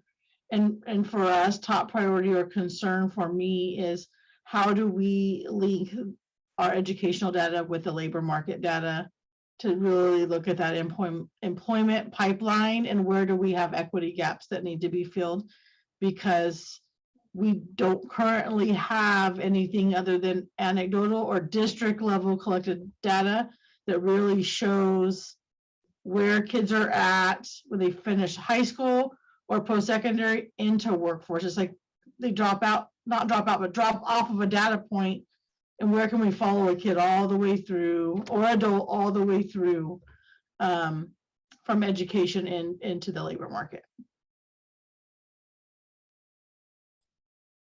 Thank you. And I see Tanisha James has her hand raised. Go ahead. Just real quick, I'm going to stop sharing because I realize we all can't see each other. So I'm going to stop sharing, but I will drop these questions in the chat as a reminder. So Tanisha, go ahead. I'm sorry, I'm gonna keep my video off because my internet's a little unstable, so hopefully you can hear me okay. What I wanted to share was that I'm really thinking about just the college transitions from high school to college, and then obviously from community college to universities, and then of course to having those connections to the workforce and living wage careers and things of that nature from a socioeconomic equity perspective.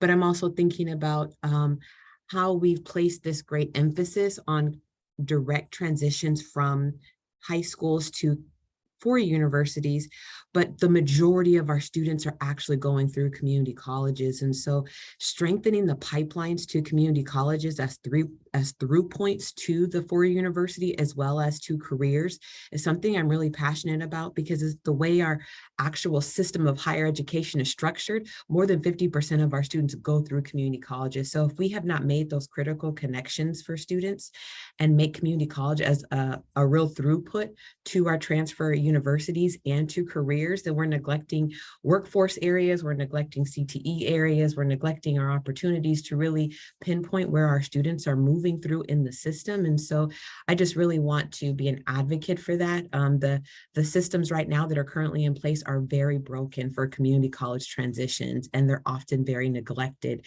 And that's where we have the majority of our Black and Brown students, as well as our low socioeconomic students. So if we're neglecting that critical pipeline, then we are really neglecting to address equity in the system. And so that's something that I'm hoping to bring advocacy for as part of, from a community college perspective and as an equity perspective. Thank you, Tanisha. That's awesome. I'm hearing the theme of equity, which is really nice to hear, especially coming from the EdTrust West Equity Forum this Monday and Tuesday. So it's nice to hear that theme continuing throughout this meeting as well. Marcos, you have your hand raised. Go ahead. Thank you, Sydney. Yeah, so I think I'm going to share two priorities for the C2C data system that I have. One is hopefully this data system enables an education system that is more coordinated in California. Sometimes it feels like, you know, the education system, especially the higher ed, are working in silos, and they're not all working together or in a coordinated way. So I'm hoping the data system can enable just a much more coordinated system as well. The other piece, I'm hoping the data system can really be user-friendly as much as possible. which I think takes me to my one of the concerns that I have is that even for myself, with the college degree, data can be overwhelming and difficult to interpret, to understand. So I am thinking a lot of people who might have a little bit more difficult time with data and understanding data and interpreting, analyzing data. You know, even thinking about, for example, my parents who probably wouldn't know what to do with you know, a data chart if it's presented to them in front of them. So thinking a lot about people like that and just making it really user friendly is really important. So thank you for allowing me to share. Of course, thank you for that wonderful feedback. Ms. Viveros Walton, if you can also say how to pronounce your name, so the group meaning me does not pronounce it. Yeah, I'm Speve. It's pronounced like payday, but with an S. Speve. So again, I serve as a director of higher education at Public Advocates. We're a legal and advocacy organization based in California. So one of the things that I'm excited about, or in terms of priority, are how the data systems will help drive the accountability and transparency measures in the compacts and the roadmap that was just announced by, not just, but that was announced by the governor's office in terms of the higher education funding in the last couple of years. So really interested to see how this data will help drive some of the transparency and accountability for those a lot of dollars that are that were appropriated. And then, you know, PA has been involved with the Cradle-to-Career data system with my colleague Liz Guillen and Rigel Masaharo. So really, it's we're here continuing to monitor, but also be of service and help the system really live out its purpose. So excited to be with all of you today and work with you over the next several years. And yeah, I'll hand it back to Sydney. Thank you so much, Sede. And Miss Largo, and same question, can you share the pronunciation for your first name so we don't mess that up? Oh, I take no offense, believe me, I'm used to it. It means orchid, so it's orquídea. So the point that I wanted to make is, and forgive my ignorance, because I feel that at least for some of the district partners that we serve, we oftentimes get confused. When we refer to C2C, are we the Cradle-to-Career? Are we referring specifically to CCGI? Are we speaking one and the same? Or are we speaking two different languages? Because I think there's a bit of confusion out in the communities of whether, you know, CCGI is the adopted Cradle-to-Career system. It was my understanding it wasn't, but I want a clarification today, because there is that confusion, at least with some of my counterparts in the Central Valley. That's one. The two part is, because there is that confusion, there is a bit of hesitation to engage with systems because of the type of legal terms that come with specific MOUs. So it would be really important, I think, for us to make a clear distinction, because there is that confusion. And just yesterday, I was on a conversation that kind of referenced both the Cradle-to-Career and the CCGI, and they were used interchangeably.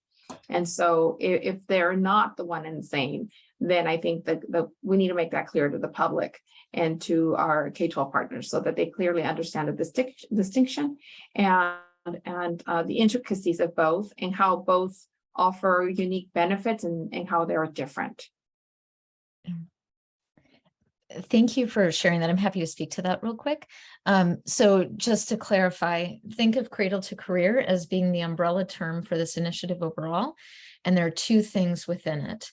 One is the linked data system that we are building as Cradle-to-Career, and that is entirely separate from the services and tools provided by CCGI through californiacolleges.edu. perhaps part of what is creating the confusion is that the scale up of CCGI was part of the same bill that created Cradle-to-Career. So it's one of those two tools, right? It's California Colleges Study EDU and eTranscript California that was identified in the legislation as being scaled up as part of the Cradle-to-Career effort.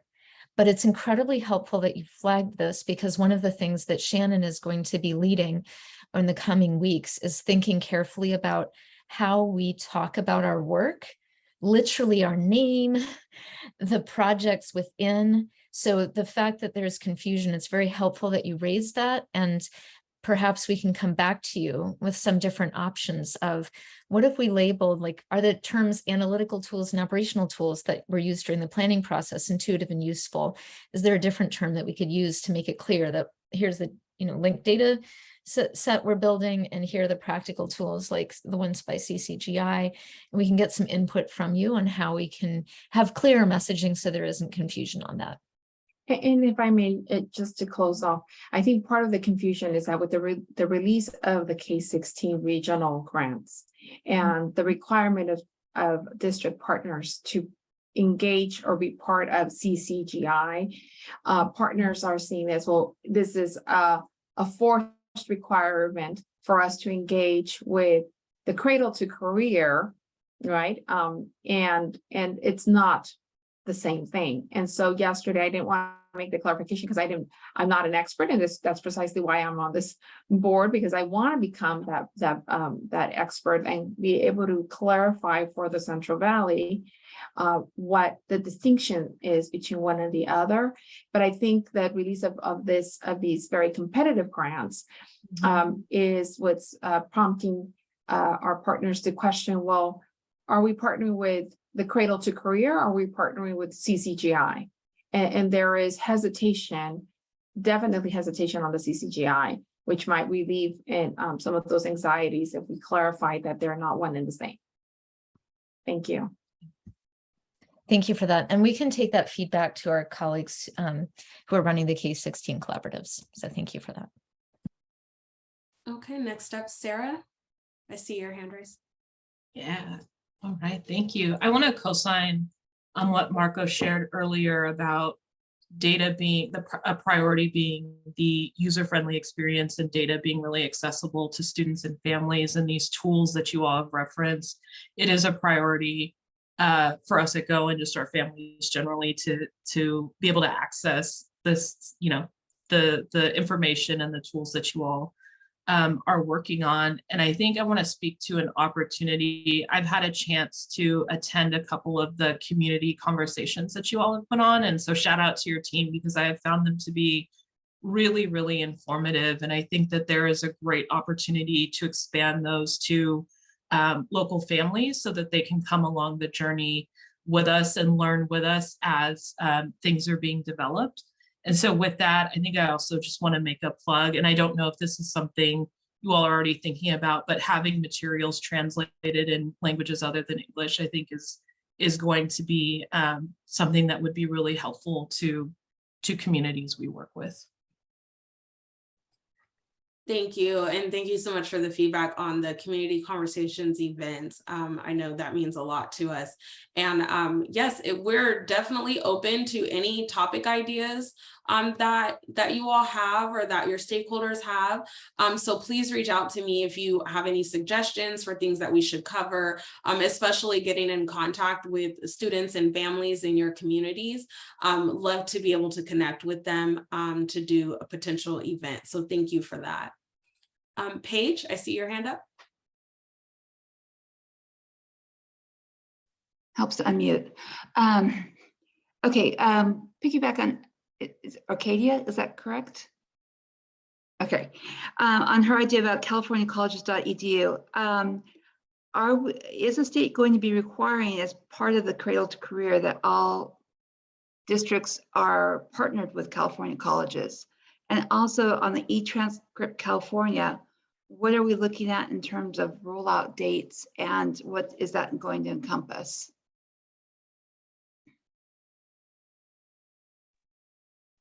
So I'm happy to speak to some of that. The intent with California Colleges.edu is that it's made available to all districts. at no cost. So the vision and hope and intent is that californiacolleges.edu becomes the state's one-stop shop for applying to college and financial aid. But the way that this is being implemented is for it to be available at no cost to districts, and for districts to have the opportunity to sign up in the coming years to partner with californiacolleges.edu. So the legislation, if you look at AB 132, my understanding is that this is an opportunity that the state is providing at no cost, and that the aspiration is for this to be something that all districts can use. For e-transcript, so e-transcript exists already and is a mechanism primarily for transferring community college transcripts to public four-year institutions. So that exists already and it can be used right now.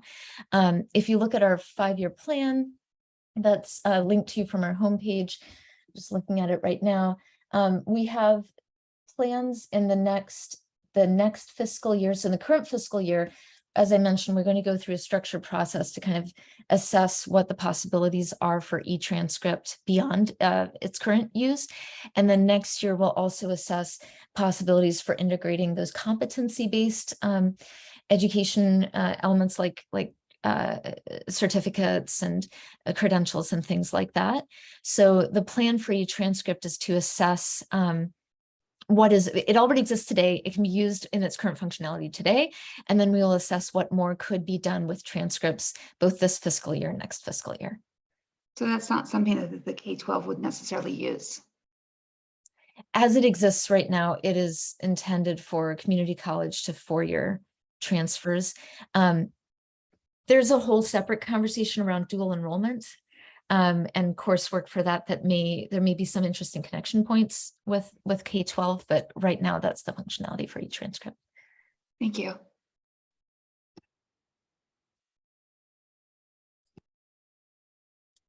Any other board members would like to share your thoughts or comments or any questions?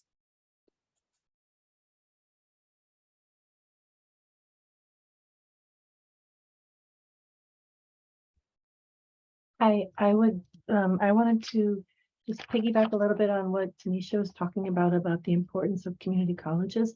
It's true for students across the state, but the majority of undocumented students also start at the community college. And I think that AB 469 is really exciting in terms of trying to ensure that every high school student can fill out a financial aid application, but it's really important that we ensure that every community college student fills out a financial aid application as well. And when I was looking at the data that you all shared in terms of it, there's talking about, like financial aid. I was wondering, they're saying that people could look in there and see, like, did your students complete that or not? I'm wondering how that could be also brought in the idea of community college financial aid applications so that there could be some oversight in terms of how individuals at the community college were applying, especially because Cal grants are so low and students at the community college don't need to meet that March 2nd deadline to get their promise grant. And so they miss out a lot when they transfer for additional aid. Also just seeing about the A through G requirements that you were looking to put in for the K through 12, wondering how is it that we could piggyback with assist.org to try to think about whether A through G requirements were being met at the community college level and sort of getting ready in terms of transfer. I'm not sure about the capacities of that, but just hoping that there could be a broader view of how that would take place. And I do have a couple more, sorry. The other one I was thinking about was just around the financial aid application and separating that out by the California DREAM Act and the FAFSA. If you look on the California Student Aid Commission website, they've recently added this great data tool where you could look and say by school, by community college district, by region and such, FAFSA versus DREAM application. So how could we do that in a way that would protect student data, but make sure that we had a better sense, because the award rates are just so small and application rates for undocumented students as well as all students, right? This is something we need to look out for all students. And then just the last part, and I really like that you're looking not only as who didn't apply, but then who gets awarded, and thinking about how can institutional aid also be reflected, because CSAC is reporting their aid, but we don't have a sense of promise grants, UC grants, and CSU grants. And I think in order to get an accurate picture of who's actually getting a support and paying for college, we need to be able to have that mixing. And I love the idea of all of you are already talking and those guys are partners. You know, I don't know, how could we sort that, like that information, kind of get that information to be shared in an effective way, and thinking about milestone data, you know, also for undocumented students or community college students, like how can we make sure that we are looking to see some of those retention points in the same way we would give special attention to look out for, you know, like for low-income students, first-gen students, foster youth and such. How can we do that in a way that both reflects the kinds of protections I was talking about in earlier comments, but also would bring that kind of data knowledge to be able to move forward. So sorry, I know that's a lot. I have a lot of pieces and areas that I think are important, but I'm really excited to try to lend some of my support and look forward to seeing how the expertise on this board might be able to support in those areas as well. Thank you so much. And please don't ever apologize for sharing your thoughts. That's what we're here for. So I think we all appreciate your questions and your thoughts. So thank you. Anyone else would like to share any questions, other thoughts, opinions, concerns, compliments? We take those too.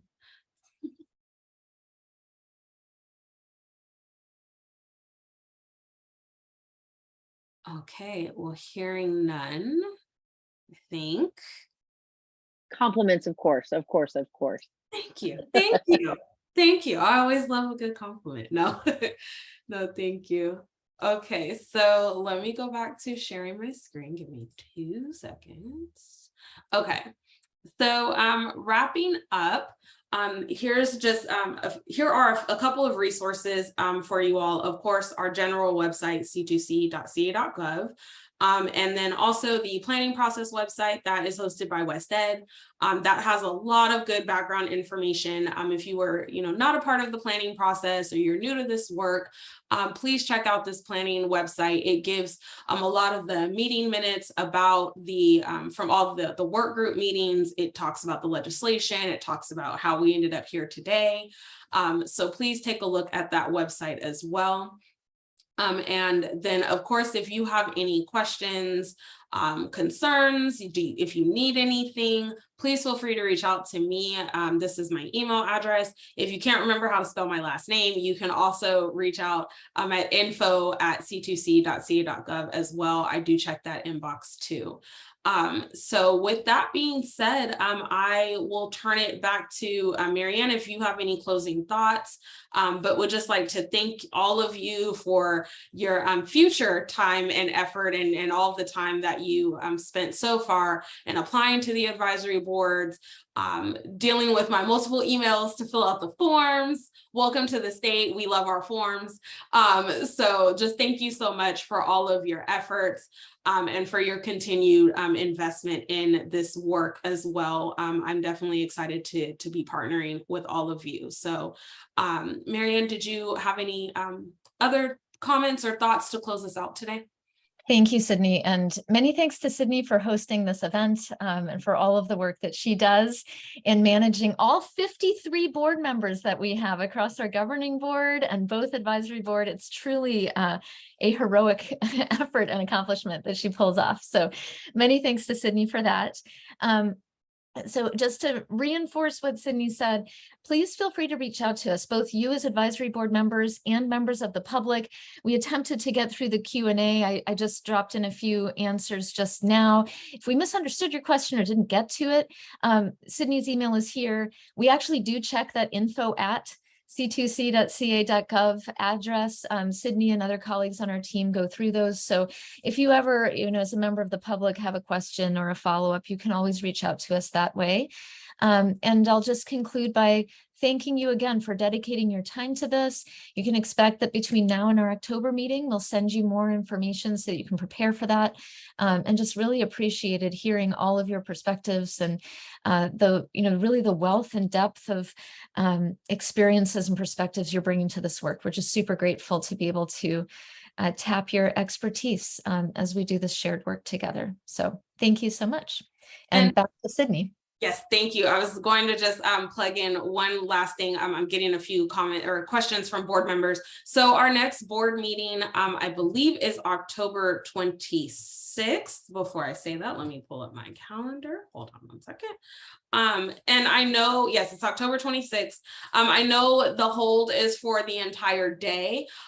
Because of Bagley-Keene open meeting rules, we cannot necessarily give an exact end time to the meeting, just to allow time for the public to comment. So we will try to give you a better time frame for that meeting as we get closer and we finalize the meeting agenda. But just know that we usually send holds for the entire day, not with the intention to hold you on Zoom for 8 or 9 hours, but to just make sure we allot for enough time in case there are public comments or if the meeting does run long. So more information to come about the next meeting. Again, it's October 26th.